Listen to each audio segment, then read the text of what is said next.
এমন বিপদ মাঝে মাঝে হয় না, দেয়ালে পিঠ থেকে যায়, চোখে মুখে অন্ধকার, কি করব দিশা খুঁজে পাই না, এরকম হয় কখনো? হ্যাঁ, আপনাদের হয়? হয় না? তো জান্নাতে আছেন আপনারা। হয় হয় এরকম হয়েছে না যে দেয়ালে পিঠ থেকে গেছে, চোখে মুখে অন্ধকার, কই যাব, কি করব, বাঁচানোর কেউ না, এরকম হয়েছে কখনো আপনাদের?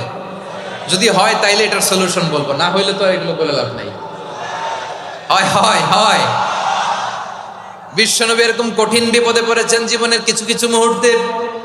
ওই মুহূর্তে বিশ্বনবী স্পেশাল দুইটা দোয়া পড়তেন, এই দোয়াগুলো আপনাদেরকে জানিয়ে দেয়। বিশ্বনবী বলেন, কঠিনতম বিপদে যখন পড়বা, দেয়ালে পিঠ থেকে যায়, চোখে মুখে অন্ধকার, বাঁচার কোনো উপায় নাই, তখন পড়বা লা ইলাহা ইল্লা আনতা সুবহানাকা ইন্নী কুনতু মিনাজ জালিমিন। আল্লাহ, তুমি ছাড়া কোনো ইলাহ নাই, তুমি পবিত্র, নিশ্চয় আমি জালিমদের অন্তর্ভুক্ত। সুবহানাল্লাহ বলেন।